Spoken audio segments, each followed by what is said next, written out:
Patrick Frapeau, and I'm just really, really happy that you have decided to take this time to have this dialogue I'm with really me. happy to having me. Yes, thank you. So, you know, we've met in Mysore, Yes. and now I'm kind of like embarking on this project to just open up dialogues with people who've crossed my path that have interesting stories, who do the Ashtanga yoga practice, because that's the world that we live in. Yeah. And just for everyone to know, you teach and live in Paris. Yeah. So it's important that everybody knows that. So whenever they're coming through Paris and they do Ashtanga yoga, they can come practice with you. Yeah, of course, yeah. And how long have you lived in Paris? I've been living in Paris downtown for maybe now 33 years. 30, wow. 37 years. 37 years. And I used to live outside of Paris, but in the suburb. Okay. Yeah. And you've been teaching in Paris for how long? Teaching yoga? I've been teaching yoga since 2005. Okay, wonderful. Yeah. So Paris, you know Paris like the back of your hand. Oh, right? yeah. I used to love Paris. Now a little bit less, but I used to love Paris. So this is really a city that I have in my heart, and I know it really well. But what has changed? Like, do you feel that you're going into a new phase of your life where you have different feelings toward the city, or? Yeah, I think I'm going through a new phase of my life, and I cannot deal anymore with the crowd and with the aggressivity and the energy of the city. So I'm more into the mountain or nature. You know, it's nothing new for a yoga teacher, but you know, something like. But I think, yeah, I struggle to deal with the energy of the city. Yeah, I think that's interesting because. I mean, I think that's maybe even like a natural evolution. Like when you're younger, the vibe of a city, the energy of the city kind of goes with the energy. But as you get older or just enjoy slower living, yeah, like I think so. Yeah, nature kind of calls you. Yeah, exactly. But I want to talk about, because we'll talk about that, because your other interest in like mountains and climbing. Yeah. But we'll start with. Because part of like this dialogue, I have 8 questions that kind of coincide with the Ashtanga yoga, because Ashtanga is 8 limbs. So I just want to kind of like cover some different bases, like in terms of your history, also your relationship with yoga and how you found yoga. And like also another aspect of interest for me is this transformation of consciousness, like how we evolve through conscious awareness that the yoga practice brings. And of course it's not an easy ride, and sometimes it's a little bit messy. So I'd like to kind of delve in to some of these things. Yeah. So my first question is, and it's something that we've talked about offline, is concerning your background, because you've discussed this, which I thought was very interesting. A lot of people don't know your start in life. And the question is concerning your background, where and when do you feel at home? You can also take it back onto how your life began and how it's very different to many other, I mean, I'm sure some people can identify with this, but not very many. So if you want to like start with that. I know it's a lot. It's a lot. So I was born. I mean, you know, like. No, I'm joking, yeah. But I'm born in 1917, and I have a kind of, the start of my life was a little bit original, or a little bit different than many others. I've been abandoned when I was 18 months. And then... But when you say abandoned, like you were just left somewhere as a child or as a baby? Yeah, I have been left in orphanage. An orphanage? Yeah. I've been left in orphanage. And because there's the fact that we left the baby to the orphanage, and after you have to go through justice to sign papers and to officially abandon. So officially have been abandoned when I was 9 years old. Oh, I see. But I didn't see my parents since I was 18 months. 18 months. Yes. So from 18 months to 9 years, what kind of care were you given? Or were you given to a family? Were you... Not family. Okay. In the orphanage, there's child educators. Okay. You know, like... caretakers. Yeah, caretakers. Yeah, this is their jobs. So you're in a group of 12 children, and there's 3 educators, and they take care of you. They help you for the studies and all that. Yes, yes. And was that outside of Paris, or was that in Paris? Yeah, it was. I've been 3 years in Switzerland. I don't know why. Yeah, I don't know why. 3 years in Switzerland, and after I have been nearby Paris, in the countryside, but nearby Paris. And I moved again, but it was around Paris. Depend of your age. Yeah. Depend of your age, they move here too. But that's living in a communal space with caretakers that I'm sure there was a relationship developed, a closeness that developed, but did you consider the other 12 or 11 children that you were raised with, did you consider them as brothers and sisters? Did you get along, or were there different issues with that? Or that's a very broad question. Yeah, but no, I didn't consider them like brother and sister. We were more like friends, but special friends. Yeah. But never I considered them like my family. Yeah. Because I knew that family is forever. Yeah. And I knew when you have been, I don't know, it's how I was thinking on how I built my my thoughts. I was thinking that if I've been abandoned once, I can be abandoned twice, and so on. So you build relationships, but you know that it can stop anytime. So in a way, it's almost as if you had a bit of a protection. Yeah. Like you're not really fully conscious of it, but you were kind of. Yeah. Yeah. That's so interesting, and and also your relationship with your caretakers, did that feel close, or did it also feel the same? No, it's different because they are adults. Yeah. You try to build some relationships that it's like with parents, you know, because you need their protection, but you know, wise protection, let's say.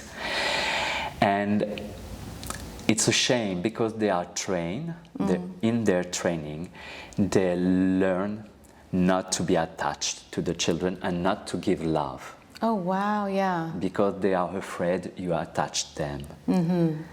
But it's a shame because you built, as a child, you built your confidence with love. If you don't have love, you cannot build your confidence. So it's kind of it's a shame, but yeah, as children we consider them like parents. How did you find your confidence, or is it something that you still struggle with today? Like that's because in your formative years, that's such a important part of how you guide your life forward, you know, how you step forward into the world. Yeah. Actually, I built my confidence through an educator because it was a young one. He was not an educator, he was in not a workshop, but he was studying. He was Was he like apprenticing? Yes, yes. Kind of or training to be? Yes, exactly. Oh, I see. So he didn't have all the rules. So he had been touched by me. I mean, by my love, and he gave me some affection. So it helped me for 2 years. It helped me to build my confidence, and I think it's from there, because otherwise, these children, I mean me also, it's really hard to build the confidence, and more than they became robbers or homeless or drug addict, or it's really difficult when you don't have this love to integrate the society, the regular normal society. It's really difficult. Like it's very foundational, kind of, in a way. Like it's like a foundation. It's like a foundation, a foundation that we can all have. Yeah. But we are on the side of the society, and most of them, they stay on the side of the society. Right. So, I guess what you're saying, like, many people can fall into that trap of always feeling like an outsider, kind of like, exactly, and maybe taking alternative, maybe not so positive roles in society, like feeling like a misfit, or. Yeah. How did you? I mean, do you, to this day, I mean, let me just take a step back. Do you ever feel sad that you didn't have that, like, that family, or did it come later? Do you know, or do you feel like it was a part of your life and something that has accelerated you to where you are now, or did it take a while to come to a place of acceptance? I don't know, though. These are like so many questions that come to my mind. It took time, but not so much time. But I was very sad. Yeah, I cried every night in my bed alone and so on. And I was 9 and I was almost depressed, you know.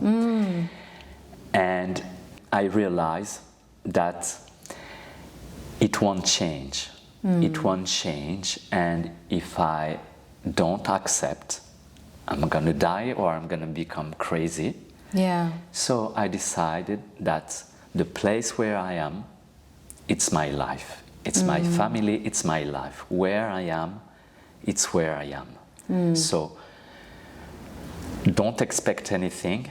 Don't cry. I mean, I cried after, of course, but don't expect that things gonna change. Yeah. And it's what happened. And from my 9 years old, I became more light in a way, and more joyful.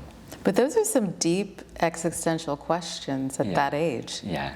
I mean, sometimes, I mean, it sounds like such a cliche thing, but that whole metaphor of a lotus, like from that kind of place, you came to some deep questions that not many children that age have to confront, which it kind of gives me goosebumps, because there's a blessing in that in a way, even though it can be heartbreaking at the same time, which is so interesting.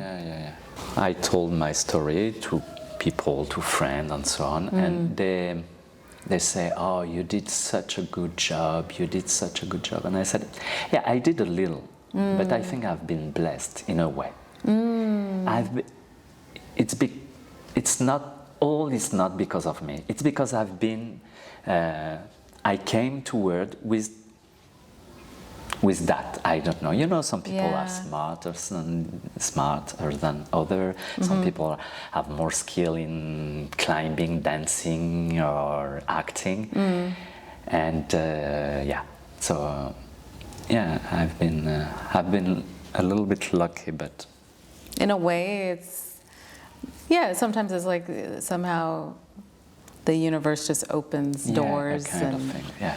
The right people come at the right time. Exactly. Also.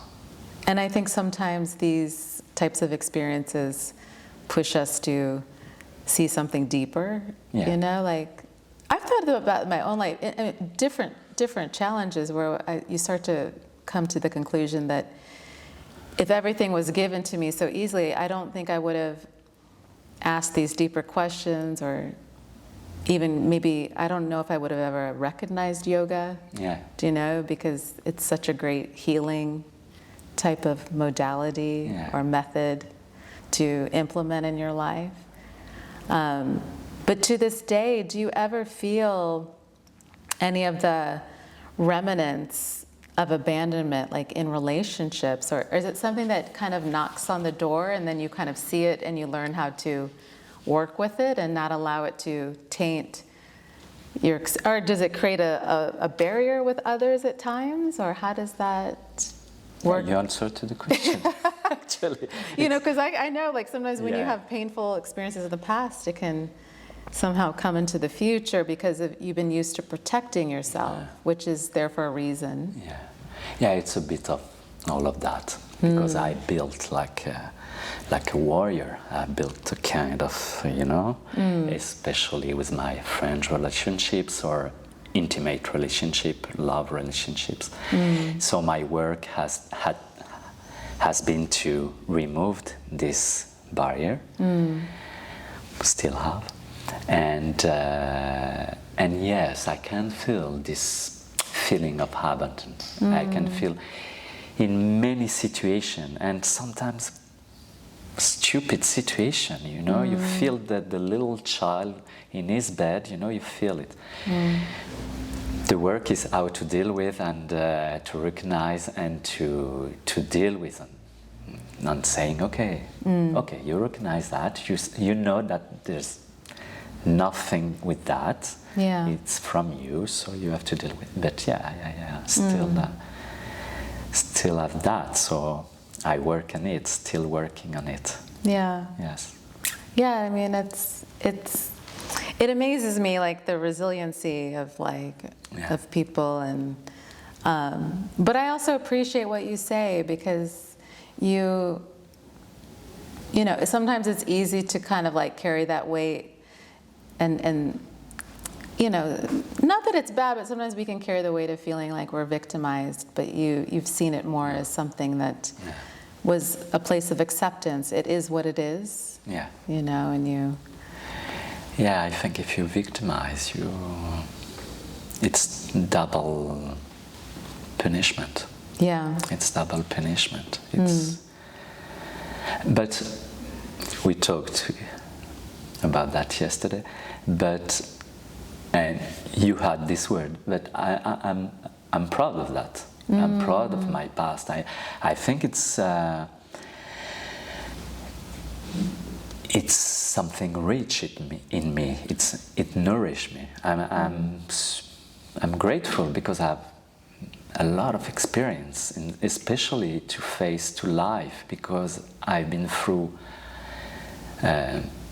hard situations, and now I can figure out, and I can have the experience, figure out everything, and to teach and to talk to people also, you know. Because I've said that before, like, sometimes when you've been through these dark periods and you hold space for others, for instance, like teaching Ashtanga Yoga in a Mysore class, sometimes I feel like, I've told some students, there's nothing I haven't heard. There's no, you know, like, it's like, I've heard it all at this point. It's kind of, but I feel like when you have worked through your own darkness, you can always hold space for other people in whatever, not that you're trying to be a therapist, but you can just hold space for the healing to take place. Like, it doesn't seem, it's not intimidating. No, it's not intimidating. Because sometime in a group of students, you know, someone talk about something and the other one are so embarrassed or so impressed, and so and when you've been through many things, you can be here but not impressed, you know. It's like when there's an accident, you have to act. You don't have to you know, to rescue people or something. You have to act, you have to be ready. So it helped to So I'm going to go to the next question that kind of like corresponds to something that we've talked about before, because I was also surprised, like, with the fact that, you know, prior to teaching yoga, you were an actor, you were in theater, a dancer, a trapeze artist, and which are like such interesting things, you know, to be in this world of art and performance. But I remember you were mentioning how you went into these things. I mean, I'm sure there was an attraction to the art form, but also this aspect of needing love or validation from an audience. And so my question is, how did you find the validation within that made the attention needed when acting no longer desirable? Because you're saying that's what kind of started to fizzle out over time. Because I realized that it doesn't work, it doesn't bring me love, because I was craving for love, and it was never enough. It's like something that you want to fill up, but there is no bottom, you know. So I realized that, and I realized that I was doing these things, acting and dancing, and not for the good reasons. So.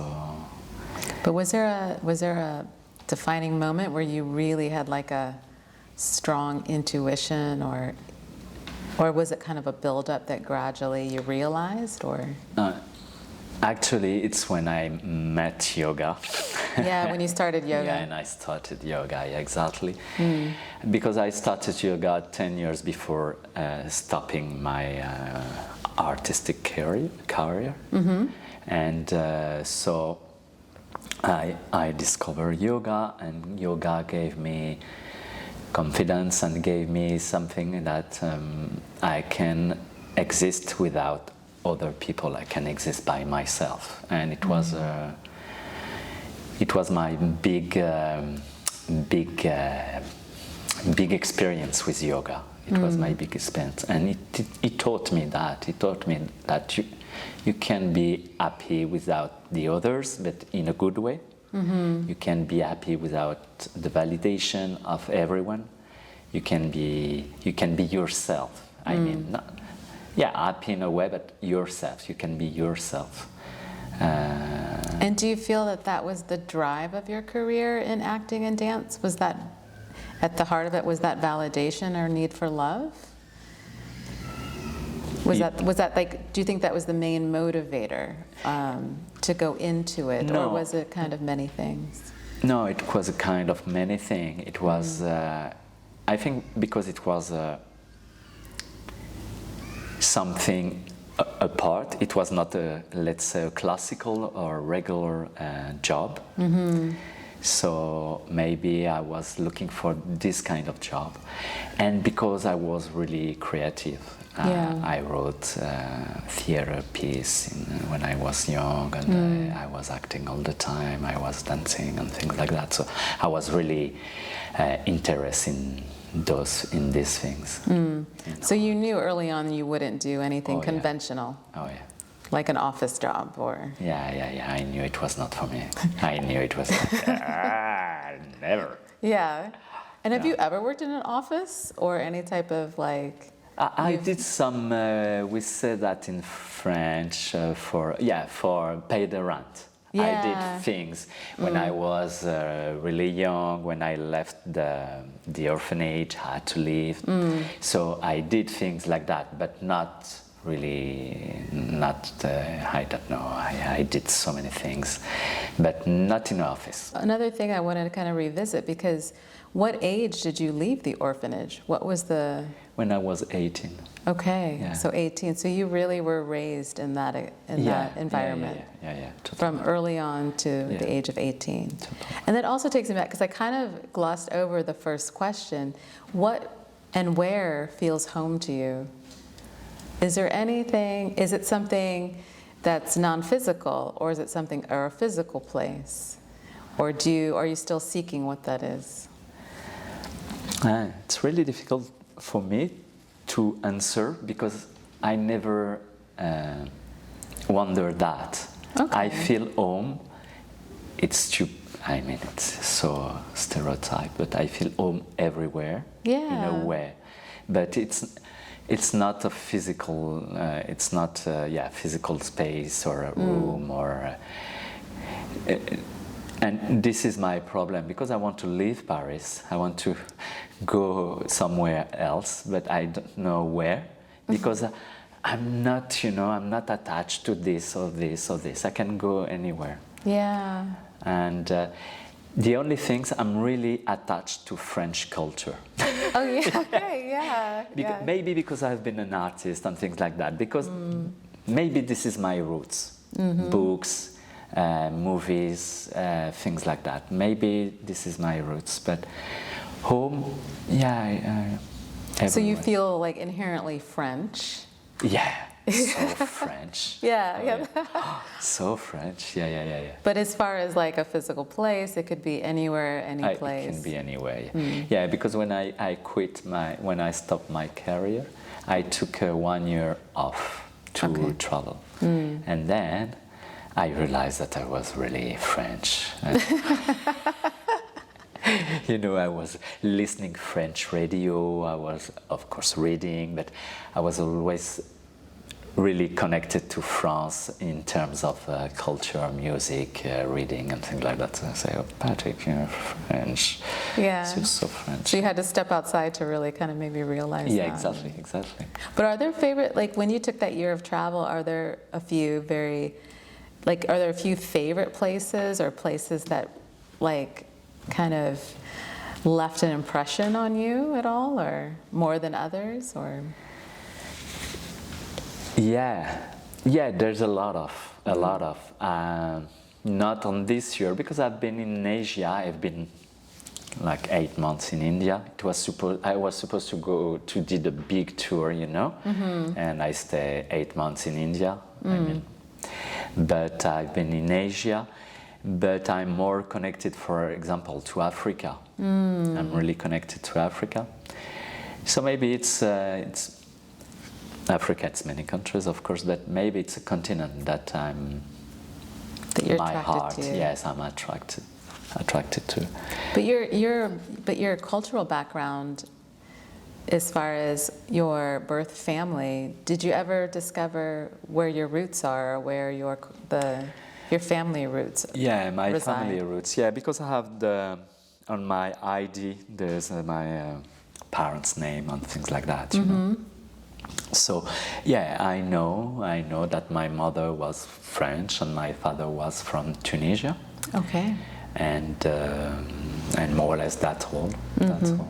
And so I'm half North African, but I don't have the culture because I've not been raised by my father. So I have the blood, but I don't have the culture. I don't have the habits and all of that. But it is interesting. Sometimes people have a connection to certain parts of the world, like beyond the area maybe they were raised in, which is also like, interesting thing to explore. I remember, I've been to some countries in Africa, but I remember being in Kenya. I just felt like when you're out in the nature, there's kind of like a heartbeat. Yeah. Like a I don't know how to explain it. It's like a vibration there where to me it felt strong. It's the Maasai dance. Yeah, when they jump like that. It's so boom, boom. I mean, they shake the earth. Yeah, I felt it. I felt like there was a heartbeat there. Yeah. You know, like a. Yeah, but I've been in Kenya and Tanzania, and it's really powerful. It's really powerful. So interesting. Let's take a look at our next question. And it's like we're kind of jumping around to different things. And you touched on this a little bit, but when was your first taste of yoga, and how did that transform you early on? Because obviously you've been practicing yoga for a long time, and it evolves over many years of doing and practicing. But how did you first come to yoga, and how did that how did it draw you in and how did it transform you early on? I started yoga I've been practicing yoga since 2000, and my first classes, I don't remember exactly because I have two, but I used to take, when you are a dancer, you train every day, almost every day, and my yoga dance teacher, she was an Iyengar teacher also. So in her class, for the warm-up, we used to do some yoga poses. And I felt it was really interesting. And, you know, something was different. It was not dance, it was yoga. It was more, and you know, Iyengar, lift your kneecap, engage your thighs muscles and also, and all that. But it meant something to me, I don't know. And it, yeah, it was interesting. And and I decided to do yoga, but not with her, with another teacher, because I was thinking it's gonna help me for my breath. Because I was performing, but I always had, now it's better, but it's not, still not, a kind of breath issues, short breath or too long breath or things like that. Or maybe a little bit of suffocation, you know? Or like anxious? Yes, like anxious, like pressure on my chest. It was more that, pressure on my chest. And I heard about yoga and I thought, yeah, maybe it's a kind of thing that I have to do and I want to do. So I start yoga like that. By chance with my yoga dance teacher, and by choice because I wanted to do something for my breath. So you just had that inspiration to explore it further. Yeah. And how did you see, especially with the breathing, did you have certain moments where you were like, okay, there's even more to this than I realized, or something that kind of drew you in further? Was it the classes you were taking, was it Ashtanga early on, or was it more like, did you continue with Iyengar, or? It was Iyengar, no, I didn't, but it was like Hatha yoga, you know, really cool, really nice. And it was really funny because the teacher was a friend of mine, and she used to be a contortionist. Oh, contortionist. Yes. Yeah. She was super flexible, but she teach things really simple, not, you know, really simple. Though it was really nice. It was really nice. So, and yeah, I felt there was something more because when I get out of the class, I felt, you know, like I had maybe 3 or 4 times in my life like that, or everything is perfect, the time is stopped, and I feel like once with the universe, you know. Yeah. The outside, inside is the same, and it came with this yoga class. So yeah, and I felt something was. There was something more. And how did you then find Ashtanga? Because obviously that's something that struck a chord with you after just doing some Iyengar and then going into more like classical Hatha types of classes. Yeah, and especially in Paris, there were not many Ashtanga classes. Actually, I was suffering from insomnia. Okay. And but insomnia when you wake up like 3, 4 in the morning, and I was okay, but I was wasting my time in the morning, you know, and I wanted to find out something that I can do early in the morning, and someone talked to me about Mysore classes, and I said, this is for me. Not very many people say that, you know, when you get up at 4 in the morning. Yeah, this is for me. So, and before I bought a book about yoga, I didn't know what it was, and I was practicing at home, understanding nothing, you know. And it was a book of John Scott about Ashtanga. Oh yeah, okay. So when I show up in a Mysore class, and the teacher told me, "Yeah, you have to do that. You have to do that." I know that. And, yeah. Very nice. Yeah. But when you took your first Mysore class, were you hooked from day one, or did it take a while to build up that consistency or dedication? Because some people jump full in, and some people kind of are slow to. Yeah, it takes time. It takes time. It takes maybe 1 year, but it takes time. It was like, you know, and it's good that I had this path, because I know many students, you know, And I was like that, yeah. You show up once a week, and in your head, you showed up every days, you know? and some students, or some people that I met, and they told me, yeah, remember when I was in Raza is the name of a yoga studio in Paris, I was practicing Mysore class every morning, and I was teaching there. And I said, no, you weren't. No, I've seen you maybe 3 times, but not every morning. So I was a little bit like that, because I show up once a week. But it's good, because my week was full of this practice, you know. I accomplished some things. But it took time. So you said it took about a year to kind of like integrate it more as a daily thing.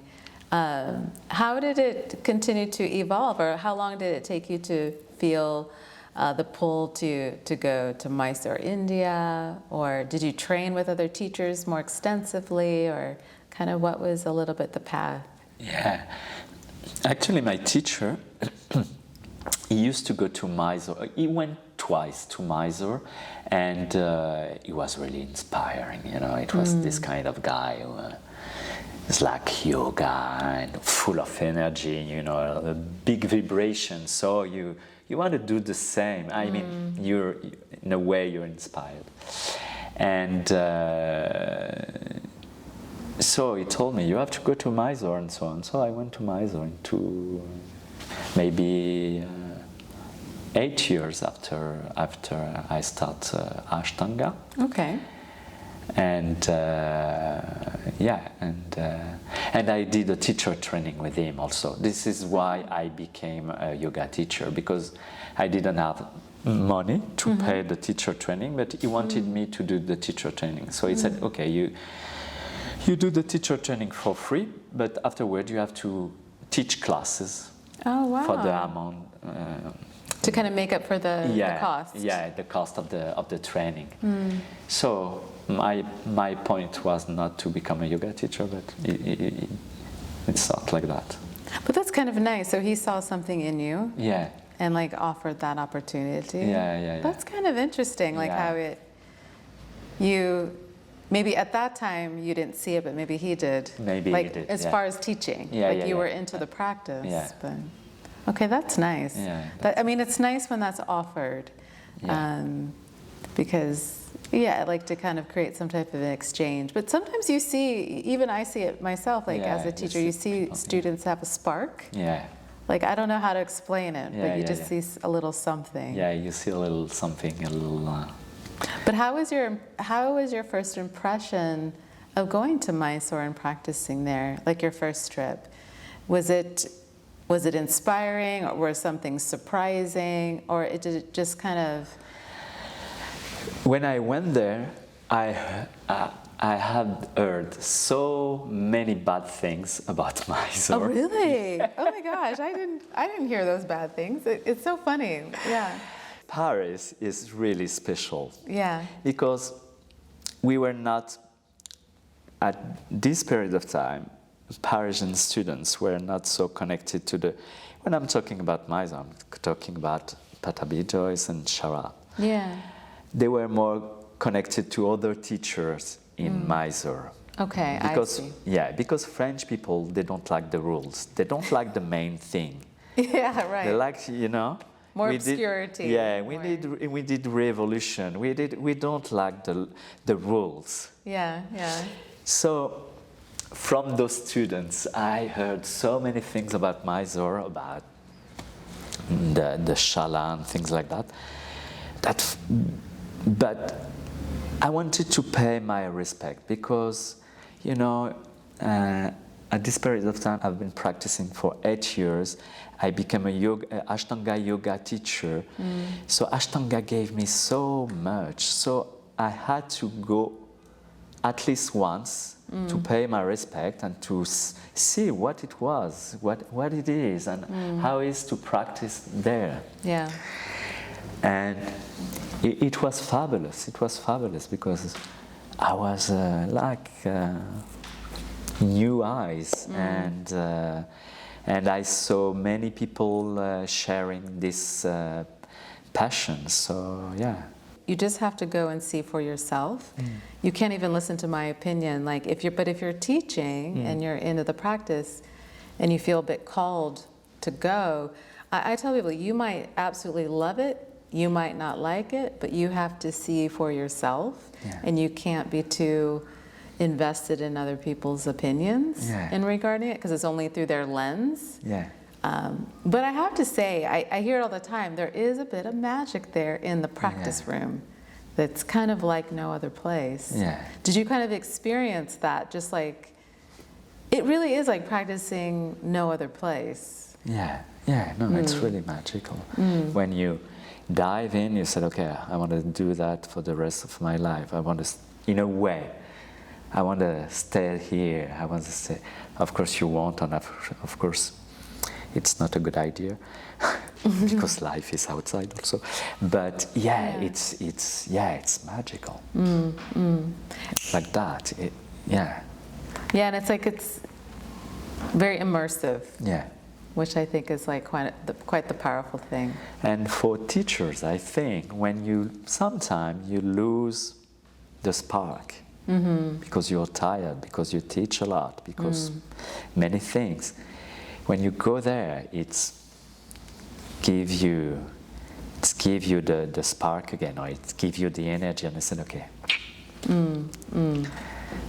That's good. I think too, that aspect of being a student again too. Like exactly. Exploring. To be fed and to be inspiring and to, because life or teaching or the path is not like that. Sometimes I think it's like in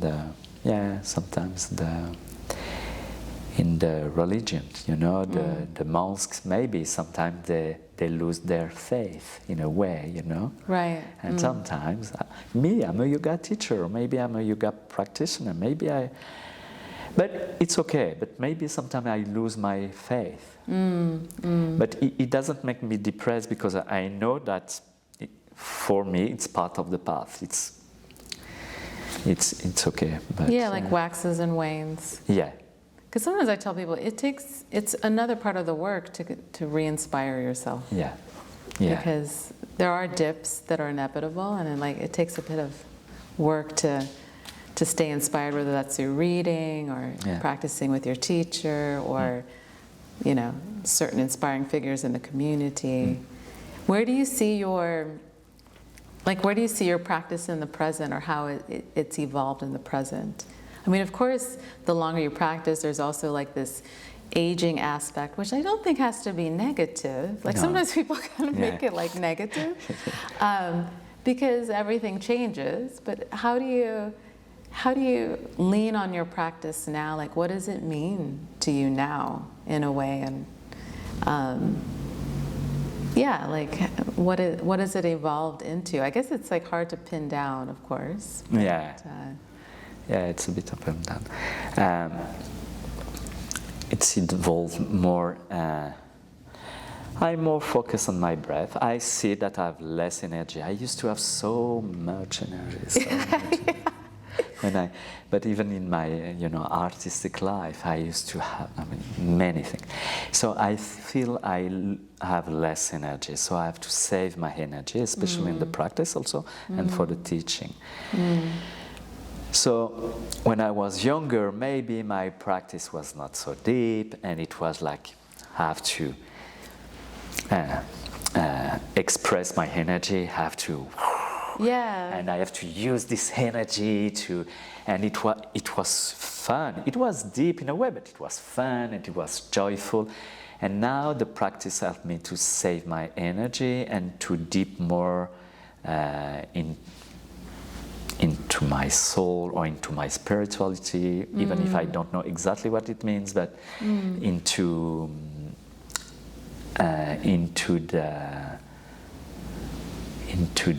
the heart of life, into the more important things, especially when you get older.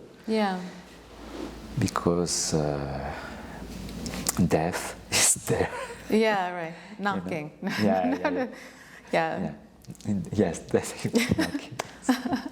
It's a good, yeah.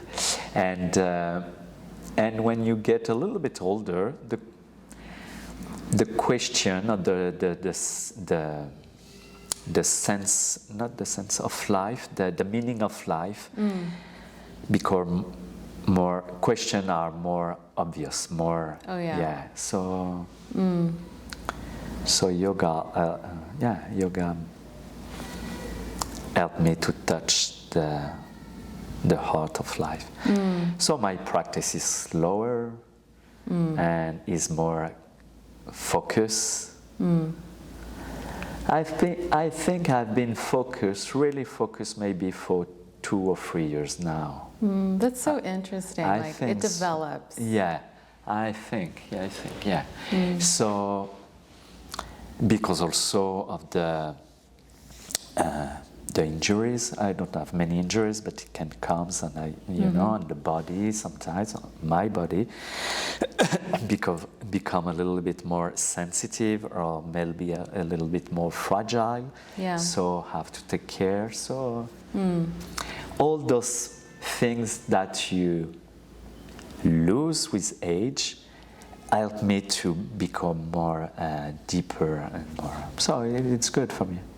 Yeah, because I think that sensitivity is quite profound, you know, like I think that's one reason why when you become more mindful in the practice, it's good that it comes with age, because you have to be more sensitive in a way, like, so it's kind of like the natural processing that happens with that sensitivity. Yeah, it's good.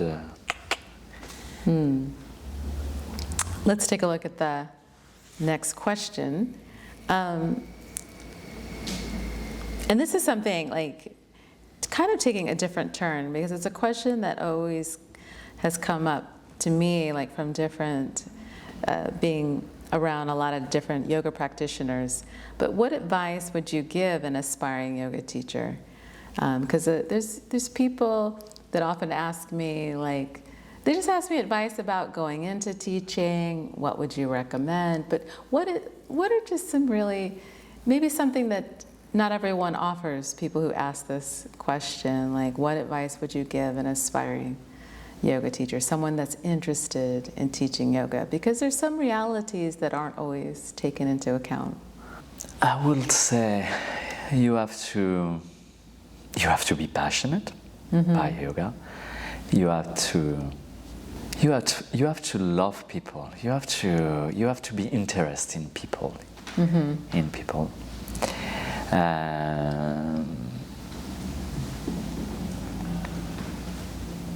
And you have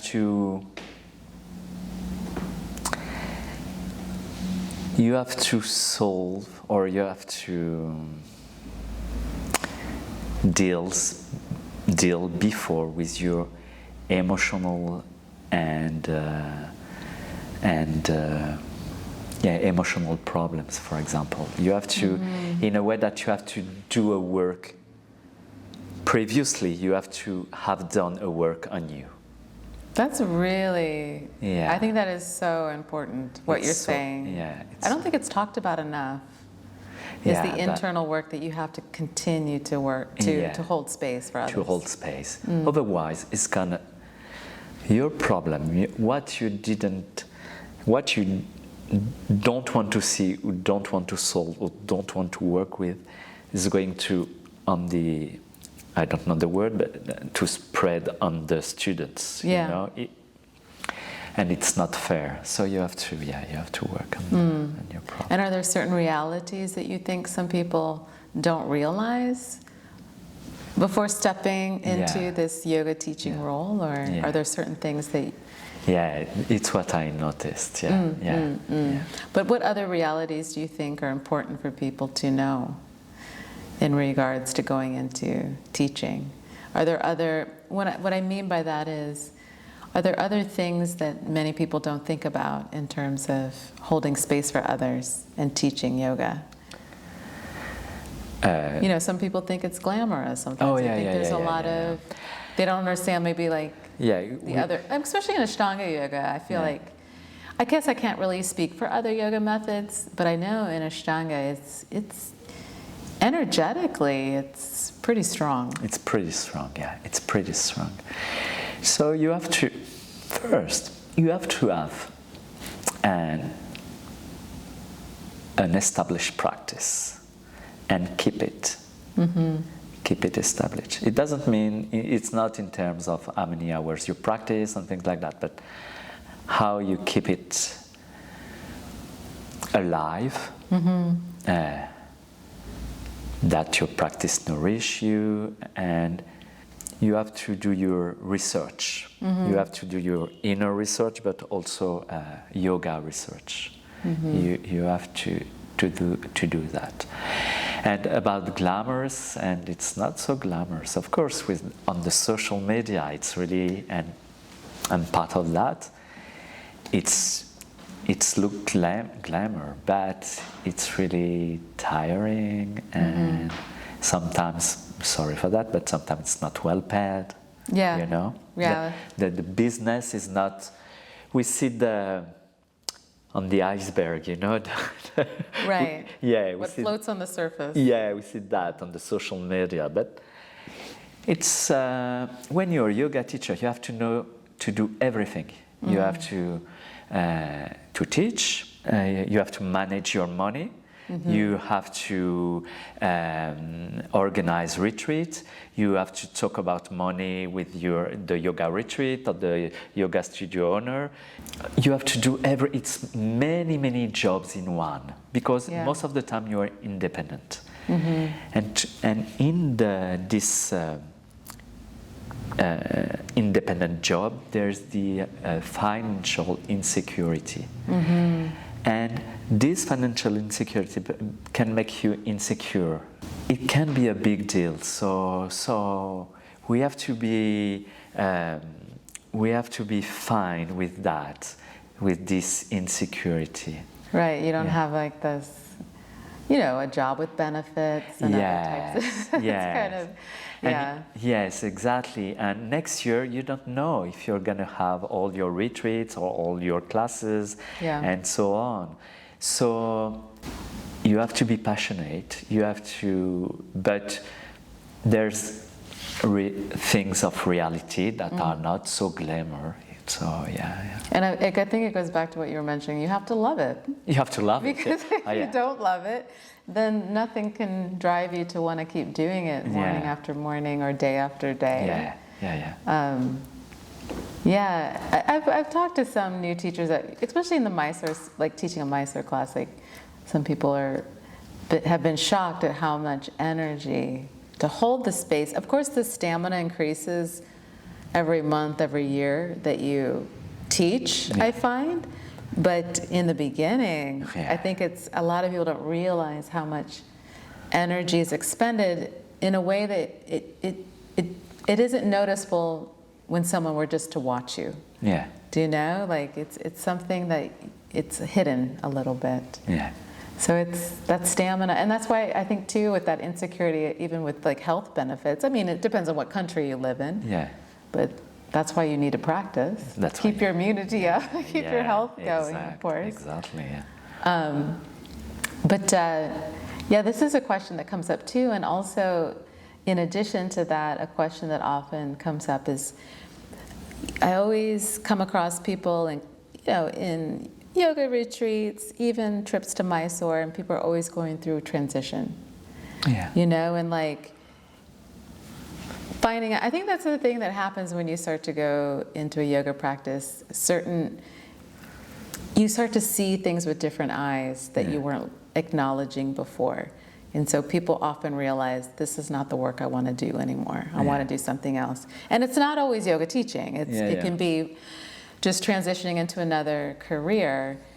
Because I've been through moments of insecurity too, where you don't have the job with benefits anymore, and then now you're delving into something else. Do you have any advice or anything that you experienced yourself, or did you just leap in because you came from a past where you were used to maybe more insecurity in your life, you know, it's just a question that comes up a lot that people often ask me about making these transitions. Kind of a hard question to answer because everything is different. Everything is different for everyone. Yeah. For me, I have to say it was quite easy because when I was an actor and a dancer, it was also insecure. Yeah. I always work in insecure, but for me, insecure walk with liberty, with freedom.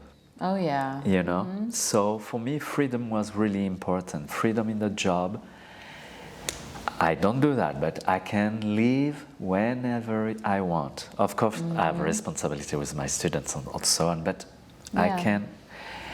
So, and it was more or less the same in theater or dance. You know, you do a show. After the show, maybe you have 20 shows, and after the 20th shows, you can stop. You know. Yeah. So for me, insecurity is something I know before my previous job, but even if I know it, I know also, even if I knew it, I know also that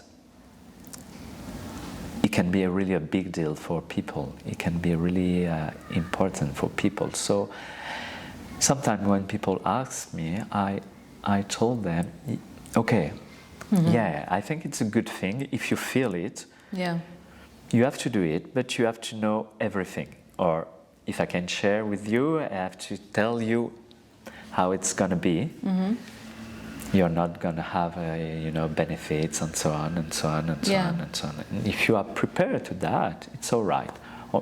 Or letting go of certain things or certain comforts. Possibly. Yeah, certain comfort if you want. Yes, I don't know. Yeah, and the thing is, it's an independent job, but now we can do things online. So we can, because we work with our body. Yeah. You know, when you do a retreat, you're here, you're not here and here and here. So you cannot. If we are talking about money, you cannot double your money or triple your money because you work with your body, with your... It demands you It all demands the time. you. So it's limited. Yeah, yeah. It's limited. So yes, you have to figure out with that financial thing. And but I think you said a defining thing is this. It's almost as if you have to kind of choose security or liberation. Yeah. I mean, I guess you could have both, kind of, but you have to kind of take the liberation, no? Yeah, I think it's it's like that, because even with insecurity is a kind of lack of freedom also, because it may be sometimes it make you nervous, make you so. No, it's not so black and white, but yes. No, it's not. And, something I've told people, because there's been times my bank accounts was zero, and I was feeling pretty lean, in the financial department. But there was a time when I would still get on my mat and practice, and I felt rich because I had this place to come to. Yeah. And I think too, I try to, of course, sometimes people think, oh, Laruga, you're being a little too, I always say woo-woo, that woo-woo stuff, like that kind of universal support. But I kind of feel like sometimes it's not always what we want, but when you have these lean times, you start to realize that you can make something out of nothing. Yeah. It's almost like there's pure potential there. And it's not something that everyone's comfortable with. Yeah. And I think yoga kind of gets us in touch with another type of maybe richness, like that's not dependent on money or status or... No, it's like it gave you a key to a purse, opens a certain door, it gives you richness. in another way, of course. Yeah. But you have to be interested by this richness. Most definitely. Yeah. Yeah, it's like it's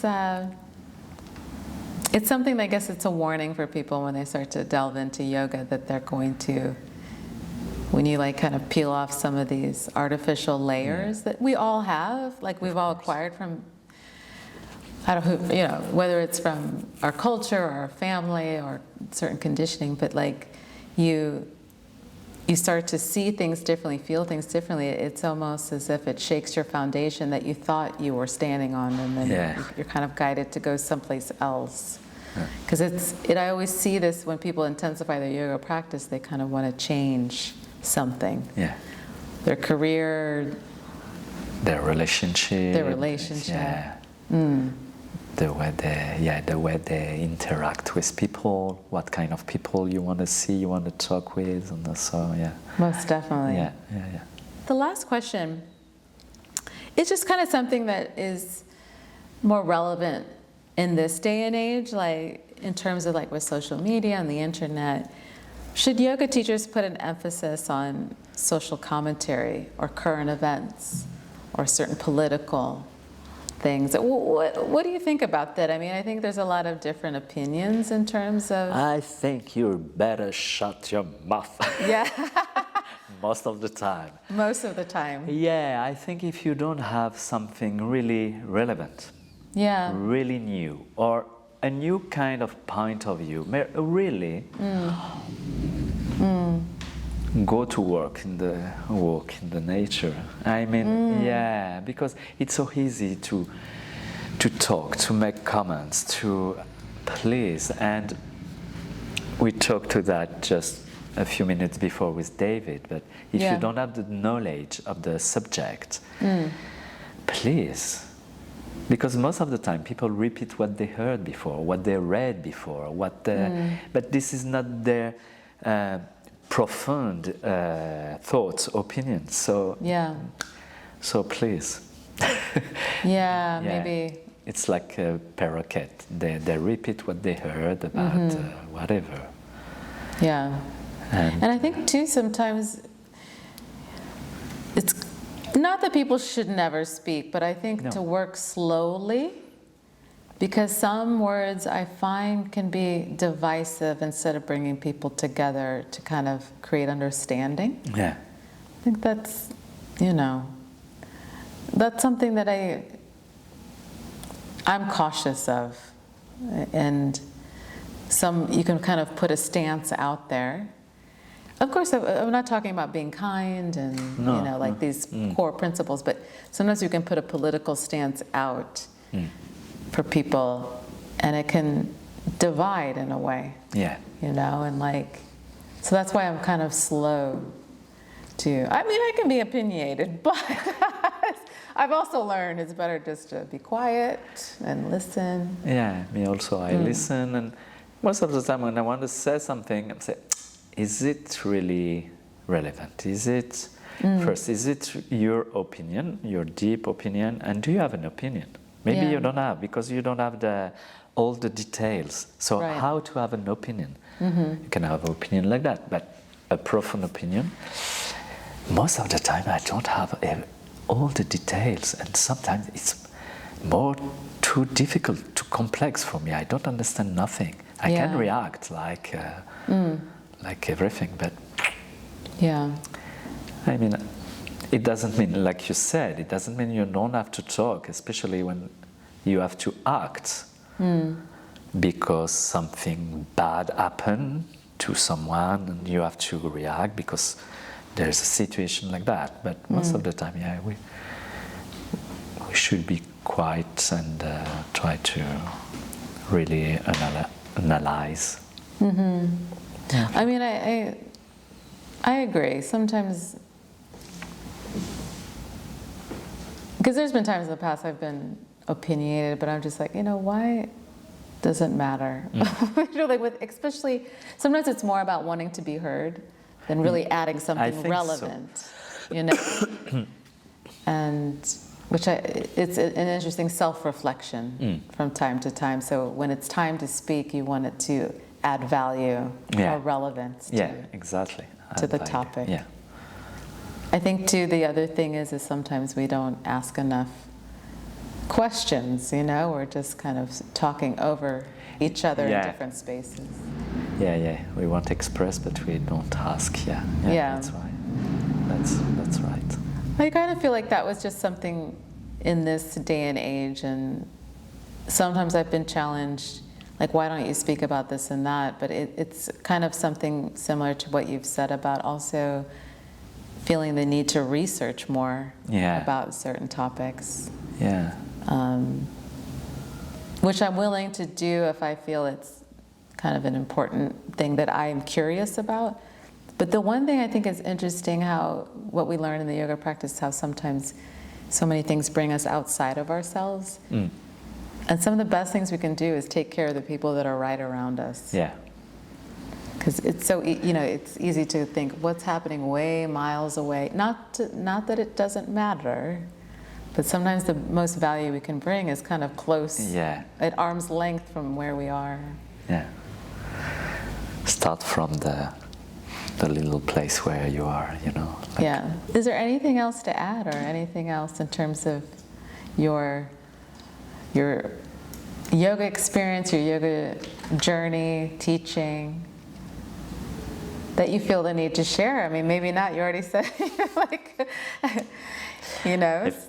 No, I don't know. No, I think I said more or less. I said more or less everything. One thing that I just want to let everybody know is, like, an interview like this isn't always so easy because, English is not your first language. No, English is not my first language. And I just really thank you for sharing in the best way you can in a language that is not your first. No. And it's easy for me because English is my first language, so I can just flow nonstop. And I'm not well equipped to. I don't have many languages in my back pocket. So I just want everyone to know, like, I really appreciate that you've done your best to articulate in the best way that you can. I'm sure if it were in French, it would have been, even different. More from your heart, even more, because that you are very French, as you've said. So I just really thank you for your time. Thank you. And, thank you. And I just wanted to add, like, I really respect where you come from, and I don't know, I'm trying to even think if I've ever met anyone that was an orphan, and how you've transformed that, and really seeing you be so, I understand that you were talking about having this aspect of working with the challenge of that feeling of abandonment, but I find you to be very soft, and you're open, but also I can tell you're a bit introverted in a way, which I am too. So I love it. I can vibe with that. But I really respect how you seem to hold your energy and your space in a really embodied way.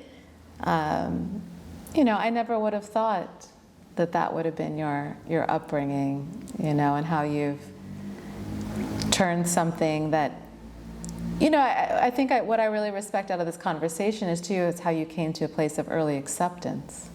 Yeah. I find that to be amazing at 9 years old. Yeah, but it saved my life. Yeah. It came at the right moment. It came at the right moment, but it saved my life. But about the softness,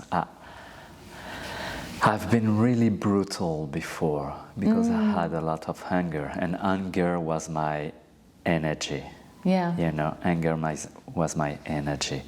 So I was a kind of, not brutal, but with my word, never with my physical brutality. I was right, like physically aggressive. I was no, because I'm afraid of that, and but with words, talking, I could have been really brutal, And yoga helped me a lot. Yeah. You know, to be in interaction, and you never know what students are going through. You know, sometimes they are like you. Everyone has go through many things. You know, and we have like a social makeup. Everyone looks like nice, happy, more or less, let's say. Yeah. But so to be in interaction with a lot of people, it made me softer. Yeah. So I became softer and softer and softer, a bit. It's really good. I think too it's so interesting because that softness brings a different level of strength. Yes. Yeah. You know, it's like in a way, I see you as a strong person, though, too, because of that. So. Yeah. I feel strong. Yeah. Like Zlatan. Zlatan! He's our favorite. Thank you very much. Thank you so much for having me, and yes, thank you. Thank you very much.